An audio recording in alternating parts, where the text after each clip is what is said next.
Step aside, ma'am. I need to verify your passenger seat. I think there must be some mistake, the flight attendant said, her voice lowered but still audible. There's no mistake, Victoria, the black woman replied evenly. This is my assigned seat.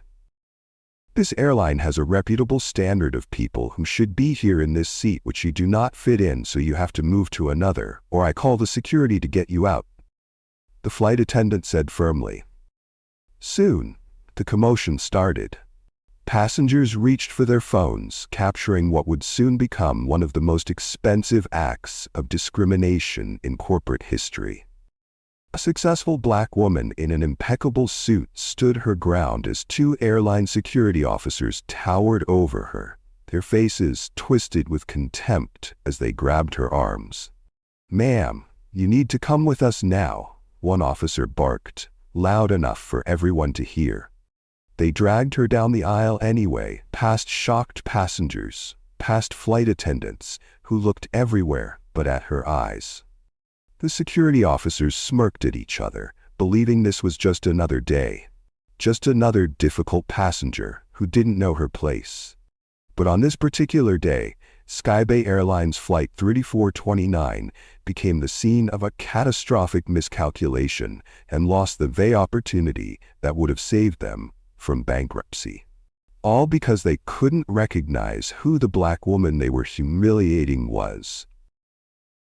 If you've ever witnessed injustice and wished for consequences, if you've ever wondered what it would feel like to watch karma unfold in real time, this is the story you've been waiting for.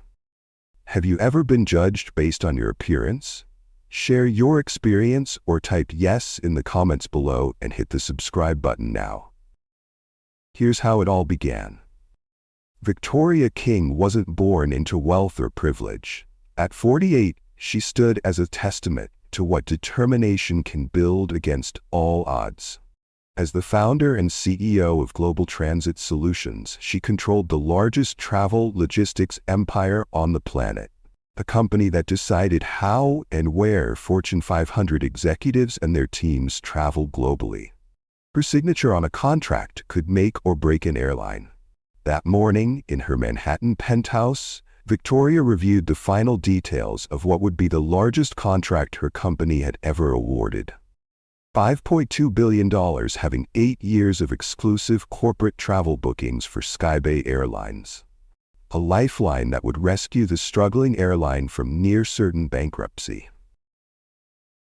That morning, Victoria's phone buzzed with a message from James Chen, her chief operating officer, saying, the board had approved the contract terms and legal had finalized all documents. James Chen was the major face of her company, always serving as her representative to the public, and this made most people unaware of who she really was. She responded with characteristic precision. Good. Atlanta meeting set for 3 p.m.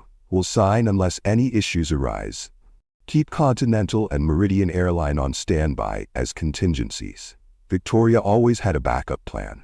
In 15 years as CEO, she'd learned that lesson many times over. At 10:30 a.m., her driver pulled up to Terminal 5. Victoria stepped out, her tailored Armani suit and confident stride turning a few heads.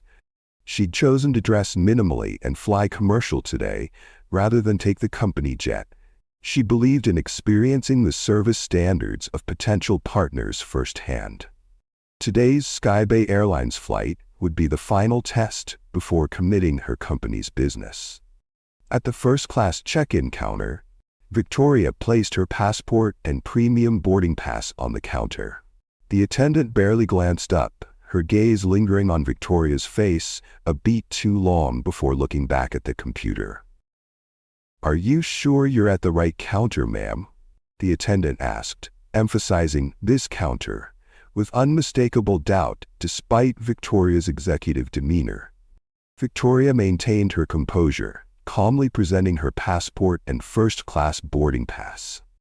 The attendant examined them with unusual scrutiny, turning the passport over repeatedly and checking the boarding pass against her computer multiple times.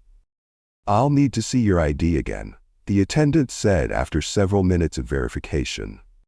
Victoria complied, her expression neutral, as she handed over her identification for the second time.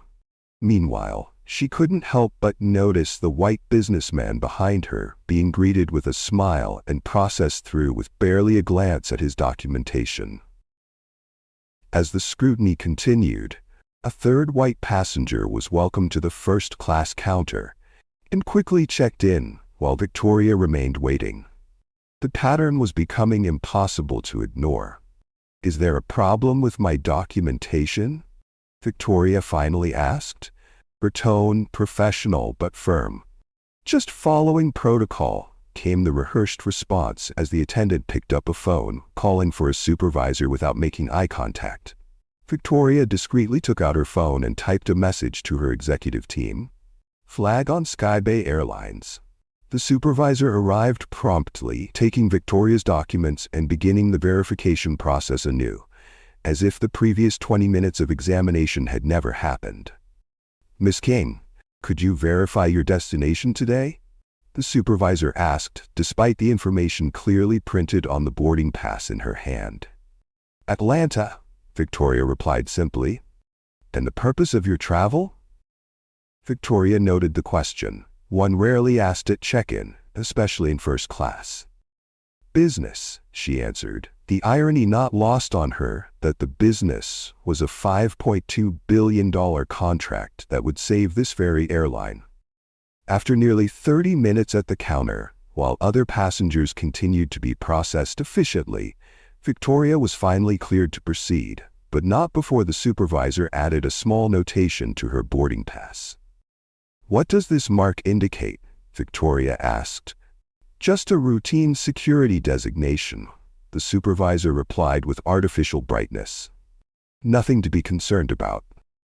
That routine designation became immediately clear at the TSA checkpoint, where Victoria was directed to step aside for additional screening while other first-class passengers moved through the priority lane unimpeded.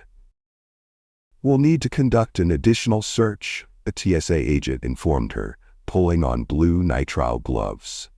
Victoria stood in silent observation as her meticulously packed belongings were removed one by one.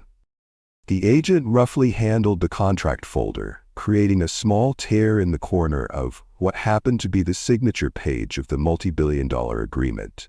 Her grandmother's pearl earrings were dumped carelessly onto the metal table. One pearl bounced off the edge and was stepped on by a passing agent, cracking the heirloom. "Sorry about that," the agent said without looking up or making any move to retrieve it. Victoria picked up the damaged pearl herself, pocketing it rather than returning it to the case. As she reorganized her scattered belongings, she took out her phone once more, documenting the damage with discrete photographs before sending another message to Chen.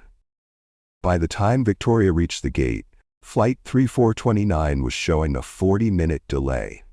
When boarding finally began, she waited with other first-class passengers, mostly white businessmen exchanging casual conversation about golf handicaps and market fluctuations. No one acknowledged Victoria's presence. As she approached the gate agent, Victoria presented her boarding pass. The agent scanned it, then paused, looking from the screen to Victoria's face with poorly concealed surprise. "First class is boarding now," Victoria said gently. "Yes, I see that," the agent replied, her tone suggesting she saw something else entirely. She scanned the pass again before reluctantly letting Victoria board. At the aircraft door, the flight attendant's practiced smile faltered when Victoria approached. "Welcome aboard," she said, her eyes dropping to Victoria's boarding pass. "Oh, first class is to your left." The note of surprise was unmistakable. The first-class cabin was half empty as Victoria found her assigned window seat, 2A.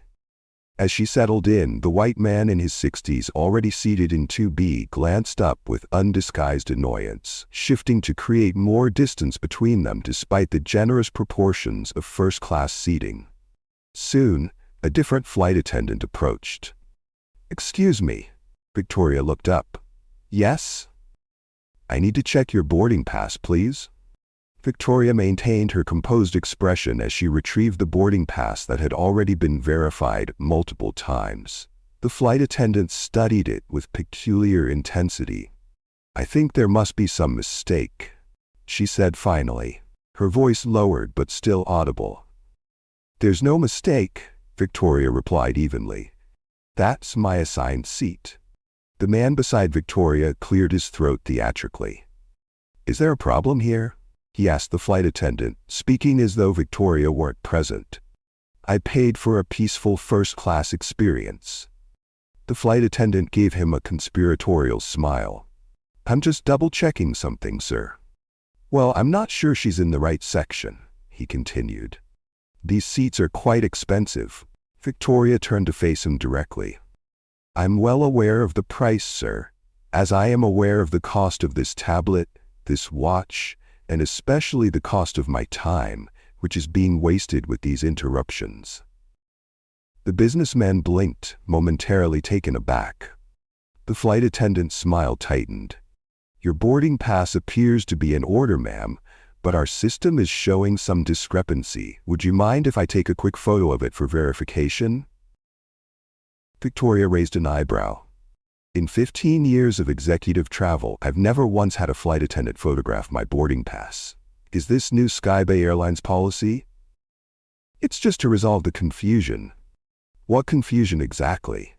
Victoria's tone remained pleasant, but there was steel beneath it now. "This is the third time my documentation has been questioned. Is there a specific reason why?" The directness of the question created a palpable tension. Several nearby passengers were watching with undisguised interest. "I'm just doing my job, ma'am," the flight attendant replied defensively. "As am I," Victoria said simply, returning her attention to her tablet. The flight attendant hesitated, then reluctantly retreated, boarding pass still in hand. Victoria noted that she didn't return it. Another small indignity in an increasingly troubling pattern. The businessman beside her wasn't finished. "They're just trying to maintain standards," he said condescendingly. "First class has certain expectations, and this airline is known to be more luxurious for your kind." Victoria didn't look up from her tablet. "My kind can afford even more luxurious airlines than this." His face flushed at the rebuke, but before he could respond, the flight attendant returned with the purser. "Ma'am," the purser began coolly, "my colleague has brought some concerns to my attention." Victoria looked up calmly. "What concerns specifically?" The purser seemed momentarily thrown by the direct question. "There seems to be some question about your seat assignment." "There is no question about my seat assignment," Victoria corrected gently. "Your colleagues have verified my boarding pass multiple times. I am in my assigned seat. The only question is why I am being repeatedly asked to justify my presence here." The businessman beside her chose this moment to interject again. "Look, I don't mean to be rude, but I don't think she belongs in first class. It's creating an uncomfortable atmosphere." The purser didn't correct him nor defend Victoria. Instead, she gave him an understanding nod. Victoria watched this exchange, then picked up her phone and began typing a message. "Ma'am, can I see your boarding pass again?" the purser asked. "No," Victoria replied calmly. "You can't. Your colleague has already taken it for reasons that remain unclear. This is now the fourth time my right to occupy this seat has been questioned. I have shown my documentation repeatedly. I will not participate further in this exercise." The cabin had grown eerily quiet. Even passengers in economy, still boarding through the aisle, had slowed to observe the confrontation. "If you cannot provide your boarding pass," the purser began. "I did provide it," Victoria corrected her. "Your colleague retained it without my permission. If you're unable to locate it within your own system or among your own staff, that is a failure of Skybay Airlines, not of my documentation." The businessman was now openly smirking. "Maybe you should just move her back to economy, where she'd be more comfortable," he suggested to the purser. Victoria turned back to the purser. "I will remain in my assigned seat. I suggest you direct your attention to the completion of the boarding process rather than to the continued harassment of a legitimate first-class passenger. The confrontation had reached an impasse. The purser reluctantly retreated, but Victoria knew this wasn't over. The looks exchanged between crew members, the whispered conversations, something was still brewing. 30 minutes into the flight, an uneasy calm had settled over the first-class cabin. The seatbelt signs were off, drinks had been served, though Victoria noticed her request for water came significantly after her seatmate received his scotch, and passengers had settled into their routines. Victoria noticed movement at the front of the cabin. The purser and flight attendant engaged in intense conversation, occasionally glancing in her direction. Recognizing the signs of trouble brewing, Victoria quietly set her tablet to record video, positioning it on her tray table at an angle that captured both her seat and the aisle beside it. 3 minutes later, the pair approached her row. "Miss King," the purser began, her voice lowered but still audible to nearby passengers, "I need to speak with you about a seating issue." Victoria looked up with polite interest. "Yes?" "Our system is showing a computer error with your seat assignment. We'll need to relocate you to economy class for the remainder of the flight." The statement hung in the air. "That's peculiar," Victoria replied, her voice measured and clear. "Especially considering my boarding pass was scanned successfully, my seat was confirmed multiple times by your staff, and I've now been sitting here for nearly 40 minutes. The flight attendant shifted uncomfortably, but the purser pressed on. "It's an unfortunate technical issue, but we need to resolve it immediately." "I see," Victoria said. "May I see documentation of this error?" The request caught them off guard. The purser hesitated. "It's in our internal system." "That won't be necessary. We simply need you to gather your belongings and move to seat 27C, which we've reserved for you." Victoria noted the seat assignment wasn't random. 27C was a middle seat in economy. The deliberate nature of the humiliation attempt was almost impressive in its calculated pettiness. "I understand you believe you're following protocol," Victoria said firmly. "However, my ticket is valid, my seat assignment is confirmed, and I'm not moving." The businessman beside her made a sound of disgust. "Just do what they're asking. You're making a scene." Victoria didn't acknowledge him, keeping her focus on the airline staff. "If there's a genuine documentation error, I suggest we address it after landing in Atlanta." "This isn't optional, ma'am. You need to move to economy now." If you were in Victoria's shoes, would you leave your seat to the economy seat to maintain peace, or would you claim your right seat and not leave first class? Share your thoughts in the comments, and click on the subscribe button now to enjoy more stories like this. Around them, the atmosphere had transformed. Passengers were openly watching. A woman across the aisle had her phone out, recording discreetly. 2 passengers behind Victoria were whispering to each other, their expressions concerned. Victoria remained perfectly still, her voice calm but carrying clearly. "My ticket is valid. I am in my assigned seat. I will not be moving to an economy seat." In that moment of hesitation, Victoria picked up her phone in full view of everyone and began recording the interaction herself. No attempt at subtlety. The message was clear. Whatever happened next would be documented. "Please put your phone away," the flight attendant said immediately. "Recording is not permitted." "That's incorrect," Victoria replied.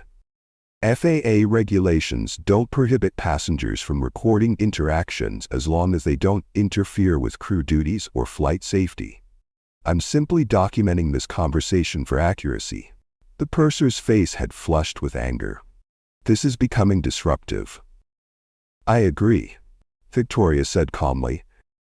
"It became disruptive the moment you attempted to remove me from my legitimate seat based on an unsubstantiated claim of computer error.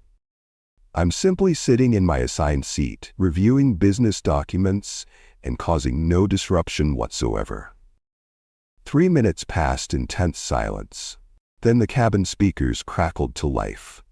"Ladies and gentlemen, this is your captain speaking. We're experiencing a minor security concern that requires our attention. As a precautionary measure, we'll be making an unscheduled landing at the next international airport. This is just a precaution, and we don't anticipate any danger to the aircraft or passengers. Please remain seated with your seatbelts fastened." The announcement sent a ripple of concerned murmurs through the cabin. Victoria felt dozens of eyes turned toward her, passengers making the connection between the recent confrontation and this sudden diversion. Victoria understood immediately what was unfolding. The security concern was her, a fabricated escalation designed to remove her from the aircraft entirely. With deliberate calmness, Victoria picked up her phone and sent a text to her executive team, informing them of the happenings. The aircraft touched down in Charlotte and taxied toward a small gate rather than a regular gate. Victoria understood they weren't planning to deplane other passengers. This stop was for her alone. Through the windows, she could see security vehicles with flashing lights approaching. The captain's voice came over the speakers again. "Ladies and gentlemen, we'll be stopped here briefly while security addresses our situation. Please remain seated with your seatbelts fastened." Victoria closed her tablet and placed it in her purse along with her phone. She straightened her suit jacket and waited, perfectly composed as the aircraft door opened and footsteps sounded on the jet bridge. 2 uniformed men entered the cabin. Airport security officers with the contracted police insignia of Skybay Airlines visible on their shoulders. They spoke briefly with the purser, who pointed directly at Victoria. The officers nodded and began making their way down the aisle toward her. Victoria could feel the collective tension of the other passengers. Some were still recording discreetly. Others looked away, the human instinct to avoid witnessing humiliation overriding their curiosity. The officers stopped beside her row. "Ma'am, we need you to gather your belongings and come with us." Victoria looked up with the same composed expression she had maintained throughout. "May I ask why I am being removed from this flight?" "The crew has reported a disturbance," he replied vaguely. "What disturbance specifically?" Victoria pressed, her voice clear enough to be heard by nearby passengers. The officer didn't answer directly. "We can discuss this once we're off the aircraft. Please stand up and come with us now." Victoria recognized the tactical evasion, but also understood the power dynamics at play. With deliberate dignity, she sat boldly and refused to be moved. After seeing how unreceptive Victoria was, the security grabbed her hands and dragged her down the aisle. But she maintained her composure, fully aware that every passenger was watching, many recording it on their phones. What none of them could see was that Victoria King wasn't just leaving the aircraft. She was mentally rewriting a $5.2 billion contract and calculating precisely how this morning's humiliation would transform into one of the most expensive customer service failures in aviation history. "I'd like to understand the specific reason for my removal," she said calmly as they walked her out. "I have a right to that information." "The flight crew reported your disruptive behavior as a risk to the flight," the second officer replied, falling back on the vague accusation. "That's not a specific reason," Victoria countered evenly. "What behavior precisely was deemed disruptive?" The officer's grip tightened rather than released, a telling response that revealed this was about power, not compliance. Victoria said nothing more, but catalogued the increasing use of force against her continued cooperation. As they reached the end of the jetway and entered the terminal, the second officer spoke into his radio, requesting additional assistance. The terminal gate area was crowded with travelers waiting for other flights, their heads turning at the unusual sight of a well-dressed black woman in a business suit being forcefully escorted by airport security while a group of passengers recorded the scene. The public nature of the spectacle seemed to further agitate the officers. "Just keep moving," the taller officer growled, his hand now gripping Victoria's upper arm with bruising force. "You're hurting me unnecessarily," Victoria stated, loud enough for nearby witnesses to hear, her voice still controlled but clearly documenting the excessive force. The second officer moved to her other side, and together they accelerated their pace, now practically dragging Victoria between them as they cut through the crowded terminal. Her heels barely touched the ground as they forced her forward. The indignity of the treatment at stark odds with her professional appearance and continued composure. Travelers stopped to stare, many instinctively reaching for their phones. In the digital age, scenes of perceived injustice spread like wildfire. And this image, a poised black woman in business attire being forcibly dragged through an airport terminal by two white officers, was striking in its visual discord. "What did she do?" someone in the terminal called out. "Nothing," responded one of the passengers who was recording. "They're removing her for sitting in her assigned first-class seat." The officers increased their pace, nearly lifting Victoria off her feet as they approached a side corridor leading away from the main concourse, away from witnesses, away from documentation. It was at this moment that the situation took an even darker turn. "First class in this airline is not for some people," the taller officer muttered, just loud enough for Victoria to hear. The comment wasn't meant for the witnesses or even his partner. It was intended for Victoria alone. A private moment of racist contempt slipped beneath the public confrontation. They ended at a nondescript door marked "Security Personnel Only." With a swipe of a keycard, the second officer opened it, and they began to pull Victoria through. It was in this final moment, as she was being dragged across this threshold into a non-public area, that Victoria King finally broke her silence with words that would prove prophetic. "This will be the most expensive mistake Skybay Airlines ever makes." Her voice was calm, measured, and utterly certain. Not a threat, but a statement of fact, delivered with the confidence of someone accustomed to making billion-dollar decisions. The taller officer snorted dismissively. "Yeah, we hear that all the time. Do you think Victoria should cancel the airline's contract for what they did to her? Or should she forgive them and still award them the contract? Share your thoughts in the comments, and don't forget to hit the subscribe button now." The door closed behind them, cutting off some witnessing passengers from direct observation. But their phones had captured everything. The unnecessary force, the racial comment, Victoria's composed warning, and the officer's dismissive response. Within minutes, those videos would begin their journey across social media platforms. The first ripples of what would soon become a tsunami. "You'll need to provide a statement explaining your disruptive behavior on the aircraft," the second officer said, placing a form on the table in front of her.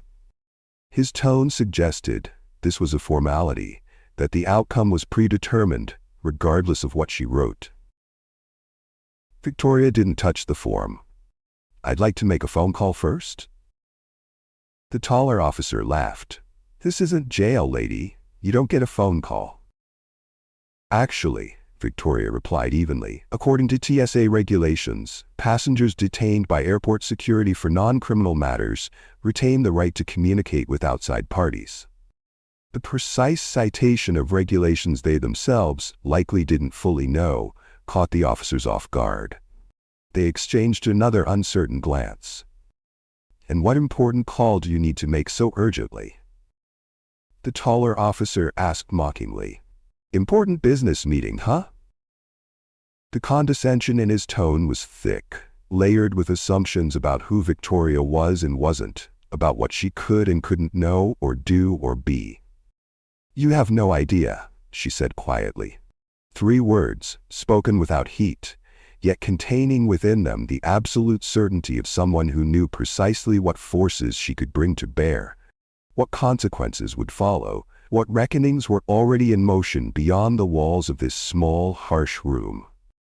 20 minutes had passed since Victoria was brought into the security room. 20 minutes of her sitting in composed silence, refusing to fill out their incident report, requesting only access to her belongings and permission to make a call. After seeing how uncooperative she was, they gave her back her things.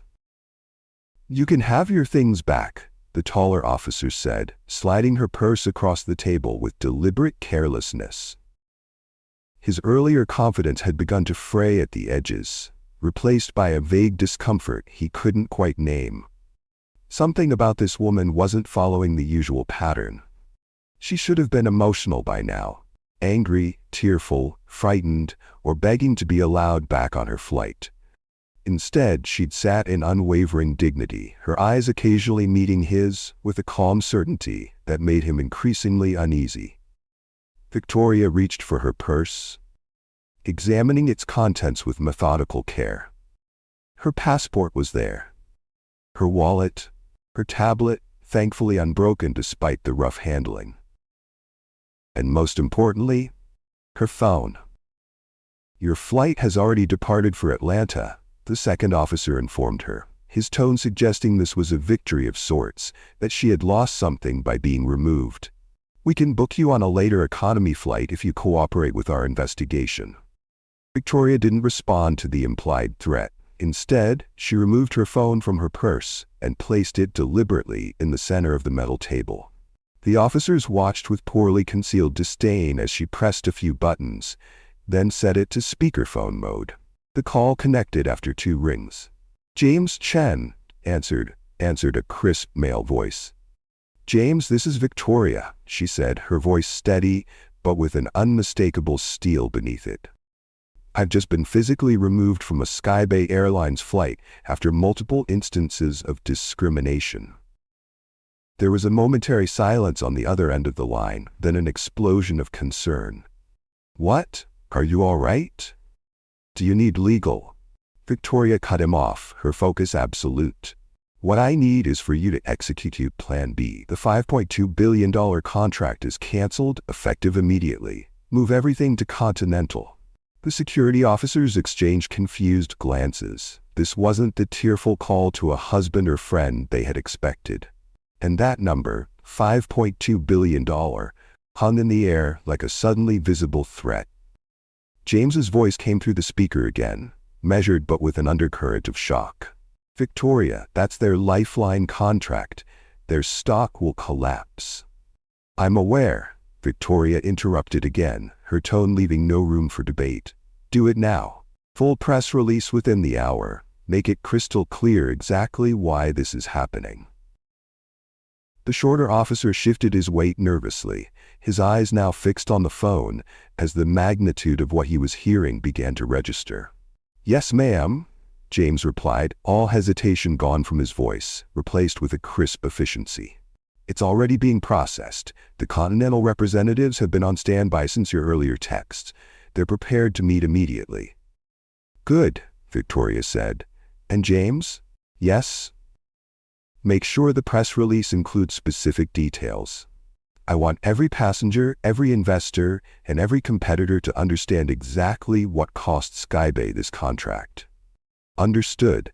The legal team is already drafting it based on the videos." "The videos are everywhere," Chen said. "Passengers from the flight uploaded them before the plane even left Charlotte. You're trending on 3 platforms. #SkybayShame is the top hashtag in the country right now." The taller officer's face had drained of color, his earlier smirk replaced by a dawning horror. "Excellent," Victoria replied simply. "Have Marcus bring the car to Charlotte. I'll be meeting with Continental within the hour." "He's already en route," James confirmed. "Victoria, are you safe? Do you need anything else?" Victoria looked directly at the 2 security officers as she answered. "I'm fine, James. I believe these gentlemen are about to become extraordinarily accommodating." She ended the call and returned the phone to her purse with the same unhurried dignity she had maintained throughout this ordeal. Then she looked up at the officers, meeting their now anxious gazes directly. "I suggest you contact your superiors immediately. That's if you still have your jobs." The silence that followed was deafening. The shorter officer reached for his radio with unsteady hands. The taller one, who had made the racist comment in the jetway, stood frozen, the full implications of what he had just witnessed crashing over him in devastating waves. "Ma'am," he finally managed, his voice stripped of its earlier condescension, "who exactly are you?" Victoria reached into her purse once more, extracted a business card, and placed it on the metal table between them. The cream-colored card was elegant in its simplicity, bearing only her name, title, and company logo. But in the context of what they had just heard, it might as well have been a declaration of war. The person who should award Skybay Airlines $5.2 billion. The officers stared at the card in stunned silence, the enormity of their mistake impossible to comprehend in its entirety. This wasn't just a case of misidentification or excessive force or discriminatory treatment, though it was certainly all of those things. This was a catastrophic error with financial repercussions that would echo through an entire industry. The officers released her immediately. Meanwhile, 1,200 miles away in the executive boardroom of Skybay Airlines' New York headquarters, chaos had erupted. "What do you mean GTS pulled out?" CEO Richard Harmon shouted, his face flushed with disbelief. "The contract signing is tomorrow. We've been working on this deal for 8 months. The chief communications officer stood ashen-faced at the end of the table, her tablet shaking slightly in her hands. "Sir, Global Transit Solutions has just issued a press release formally terminating all contract negotiations, effective immediately. They've announced they're moving their entire corporate travel program to Continental Airlines." "That's not possible," Harmon insisted, his voice rising in pitch. "No company pivots a $5 billion contract overnight without warning. There must be some mistake." "Sir," the CCO continued, her voice barely steady, "they cited systemic discriminatory treatment of their CEO Victoria King on Skybay Airlines Flight 3429 this morning." "Victoria King?" Harmon repeated, the blood draining from his face. "Victoria King was on our flight?" The chief operating officer swiveled his laptop toward Harmon. "You need to see this." On the screen, a series of videos played in succession. Victoria being questioned at the first-class check-in, Victoria being confronted about her seat assignment, Victoria being forcibly removed from the aircraft, Victoria being dragged through the terminal while a security officer made a racist comment. Each clip more damning than the last, each spreading exponentially across social media platforms. "Oh my God," Harmon whispered. The silence that followed was answer enough. "Sir," the CFO interjected, pointing to the wall of digital displays, "our stock has gone down." "Get her on the phone," Harmon ordered, his voice cracking. "Get me Victoria King right now." "We've tried, sir," the CCO replied. "Her office says she's unavailable. They directed us to their press release and their legal department." "Then find out where she is," Harmon shouted, desperation overtaking decorum. "Send a car, send a plane, send whatever it takes." The COO looked up from his laptop, his expression grim. "Sir, according to social media reports, she's already en route to Continental Airlines headquarters in Atlanta." The revelation hit the room like a physical blow. It wasn't just the loss of the contract, catastrophic as that was. It was the knowledge that their competitor would now secure the very lifeline Skybay had been counting on. Back in Charlotte, Victoria King stepped into the black Mercedes that had arrived at the terminal's VIP exit. As the door closed behind her, sealing her in the vehicle's climate-controlled quiet, she allowed herself, for the first time since this ordeal began, a moment of genuine emotional response. A single deep breath that carried with it the weight of the morning's accumulated indignities. As the Mercedes merged onto the highway toward Atlanta, Victoria's phone chimed with a notification. She glanced down to see a breaking news alert displayed on the screen. Breaking. Global Transit Solutions terminates $5 billion Skybay Airlines contract. The headline was accompanied by a stock ticker showing Skybay shares in free fall, already down 27% and continuing to decline as the market absorbed the implications of losing their last hope for financial stability. Continental Airlines' headquarters in Atlanta stood as a gleaming testament to corporate success. 42 stories of glass and steel rising above the city skyline. As Victoria King's Mercedes pulled into the private executive entrance, a welcome committee had already assembled. The Continental CEO himself, Thomas Reeves, waited at the door alongside his executive leadership team, their expressions a carefully composed blend of professional courtesy and barely contained excitement. This was not a scheduled meeting. There had been no time for the usual corporate formalities, the calendar invitations, the agenda preparations, the briefing documents. Yet every decision-maker who mattered at Continental Airlines had dropped everything to be present for this unprecedented opportunity. "Miss King," Thomas Reeves stepped forward, extending his hand. "We're deeply disturbed by what happened to you this morning. Thank you for coming on such short notice." Victoria accepted his handshake with a measured nod. "I appreciate your flexibility, Mr. Reeves." As Continental's executive team escorted Victoria toward the elevators, her phone continued to vibrate in her purse. Call after call from Skybay Airlines being systematically ignored. Richard Harmon, Skybay's CEO, had now called 17 times in the past 30 minutes, his messages growing increasingly desperate as the financial implications of the morning's events became devastatingly clear. But Victoria's executive team was executing her contingency protocols flawlessly. Her assistant deflected Harmon's calls with practiced diplomacy. "I'm sorry, Ms. King is in meetings all day.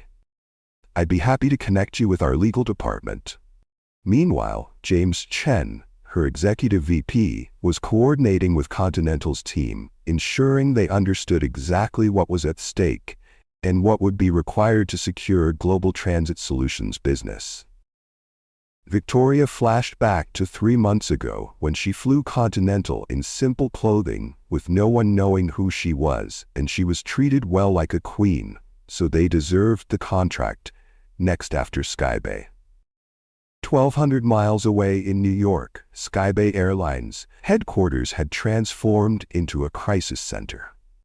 The boardroom that had been preparing to celebrate a contract signing was now the site of an emergency meeting that would determine whether the company survived at all. "Our stock has dropped 63% and is still falling," the CFO reported, his voice tight with barely controlled panic. "Trading may be halted if it continues at this rate." Richard Harmon paced the length of the mahogany table, his earlier confidence shattered. "She's not returning my calls. Her office won't put me through. I've sent messages through every channel we have." "Sir," the chief strategy officer interjected, "we need to address the immediate financial implications. Without the GTS contract, we will go fully bankrupt." "I know what happens without the GTS contract," Harmon snapped, slamming his hand on the table. "We were counting on that cash infusion to restructure our debt. Without it, we have maybe 60 days before we default on our loans." The revelation hung in the air. The brutal truth they had been carefully concealing from shareholders in the market for months. Skybay Airlines had been teetering on the edge of bankruptcy, the Global Transit Solutions contract their last hope for salvation. Now that hope had evaporated in the space of a single morning, all because their staff couldn't recognize a black woman might legitimately belong in first class. The Skybay Airlines board meeting had deteriorated further as the financial reality became increasingly dire. Richard Harmon had stopped pacing, now slumped in his chair at the head of the table. "How did no one recognize her?" he asked, the question directed at no one in particular. Victoria King is one of the most powerful CEOs in transportation. How did our staff not know who she was? The question revealed the fundamental flaw in his thinking, the assumption that respectful treatment should depend on recognizing someone's status rather than being the standard for all passengers. "Sir," his assistant interrupted, entering the boardroom with visible trepidation. "Miss King's office just sent over a press release they're distributing in 10 minutes. They thought you should see it first." She handed him a tablet displaying the document. As Harmon read it, what little color remained drained from his face. "They're detailing everything," he said, his voice barely audible. "The check-in discrimination, the seat verification, the security removal. They have passenger testimonials, video timestamps, officer names." He looked up at his executive team, the full weight of the catastrophe finally sinking in. They even have a quote from the security officer, the racial comment about first class being too good for some people. The boardroom fell into stunned silence. They weren't just losing a contract, they were becoming a case study in corporate failure, a cautionary tale that would be taught in business schools for decades to come. In Atlanta, Victoria King stood at the head of the Continental boardroom table, watching as Thomas Reeves signed the contract. Each executive had added their signature, committing the airline to the most progressive passenger rights and anti-discrimination policies in the industry. "Congratulations, Mr. Reeves," Victoria said as he signed the final page. "You've just secured the largest corporate travel contract in aviation history. By this time tomorrow, every corporate travel manager in America will know that Continental Airlines has set a new benchmark for passenger dignity and respect." The implications weren't lost on anyone in the room. What had begun as an opportunistic windfall was being transformed into a strategic repositioning of Continental's entire brand identity, with Victoria King's experience as the catalyst. As the meeting concluded and handshakes were exchanged, Thomas Reeves pulled Victoria aside. "I have to ask," he said quietly, "was this all part of some plan? Did you choose to fly Skybay knowing something like this might happen?" Victoria met his gaze directly. "Mr. Reeves, no one chooses humiliation as a strategy. What happened today was entirely Skybay's doing. How it ends, however, is my choice." She gestured to the signed contract on the table. "And yours. What matters now is whether this moment becomes merely an anecdote about corporate comeuppance or the beginning of genuine change in how airlines see and treat their passengers. All their passengers." Before he could respond, Victoria's phone chimed with a notification. She glanced down to see a news alert. Skybay Airlines stock halted after 70% drop, bankruptcy rumors swirling. As Victoria prepared to depart the Continental headquarters, James Chen approached with another update. "The press release is going out now," he informed her. "And we've received requests for interviews from every major business publication and network." Victoria nodded, considering her next move carefully. The story of what had happened on that Skybay flight was already spreading uncontrollably across social media, shaped by passenger videos and outraged commentary.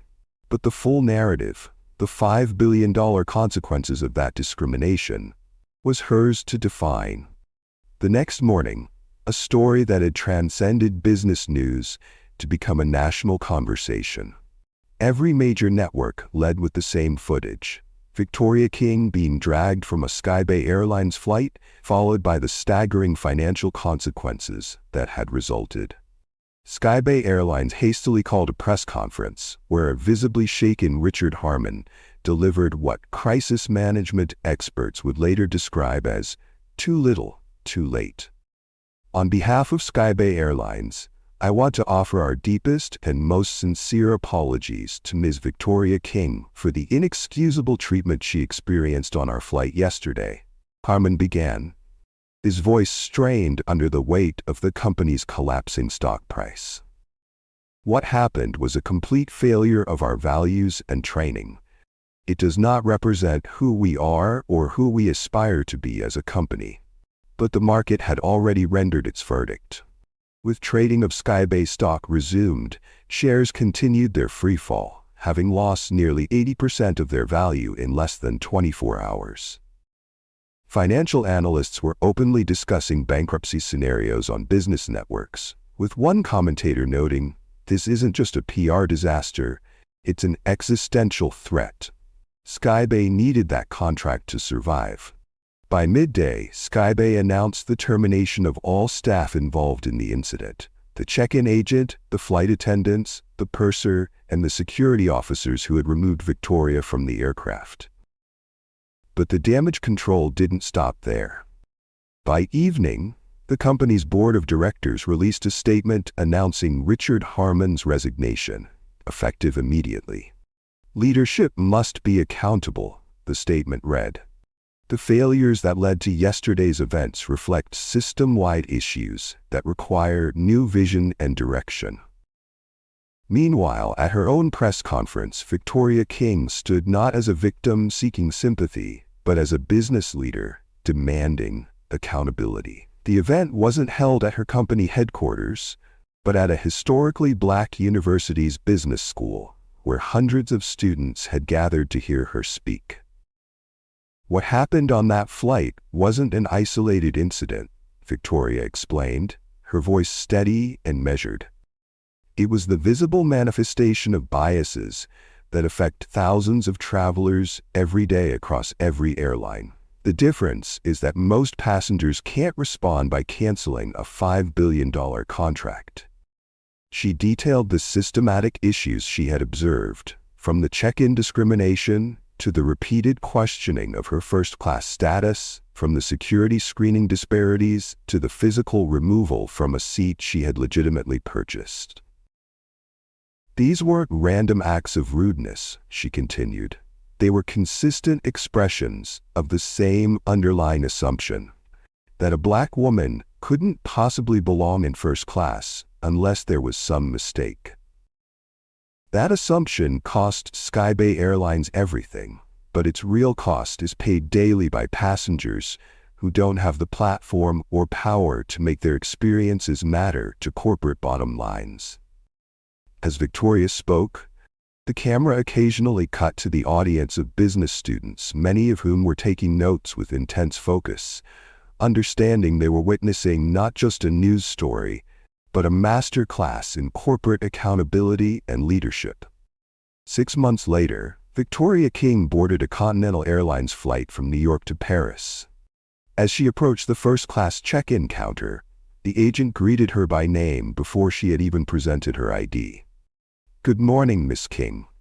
Continental Airlines is honored to have you with us today."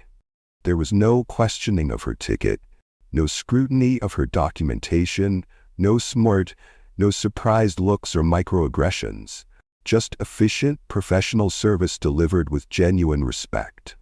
If anything, the staff seemed almost nervous in their determination to ensure everything was perfect. As Victoria made her way through security, she noted the new signage prominently displayed throughout the terminal. "Every passenger deserves dignity and respect. If you experience or witness differential treatment, please contact our passenger advocacy team." The signs included a QR code linking directly to a reporting system that had been implemented as part of the contract she had signed with Continental. The changes weren't limited to Continental Airlines. In the wake of Skybay's very public implosion, carriers across the industry had scrambled to review and revise their own policies and training procedures. The hashtag "Respect is the minimum" had evolved from a viral moment into an industry-wide movement, with passengers using it to document both positive and negative experiences.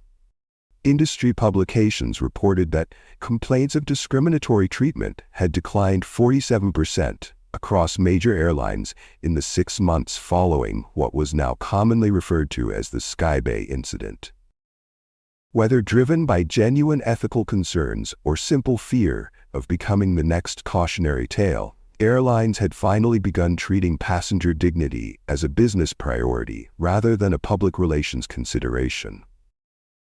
Victoria settled into her first-class seat, observing the cabin crew's interactions with all passengers. Noting the consistency of their service across racial and gender lines, the absence of the subtle differences in tone and attention she had documented throughout her career. As for Skybay Airlines, its fate had been sealed that day in Charlotte. 3 weeks after losing the Global Transit Solutions contract, the company filed for Chapter 11 bankruptcy protection. 2 months later, its assets were acquired by a competitor at pennies on the dollar. The Skybay name retired permanently from the skies, a costly footnote in aviation history. The security officers who had removed Victoria from Flight 3429 found themselves not only terminated but essentially unhireable within the aviation industry. The man who had made the racist comment about first class being too good for some people was last seen working at an electronics store in suburban Charlotte. His career in security ended by a single sentence captured on a passenger's phone. But Victoria hadn't spent these months focused on Skybay's demise or individual comeuppance. Instead, she had channeled the attention generated by the incident into creating lasting change. Global Transit Solutions had established a mentorship program for young Black women in business leadership, with Victoria personally mentoring 5 promising executives each year. If you enjoyed this story, hit the subscribe and like button and share to others so they can learn too. See you in our next video.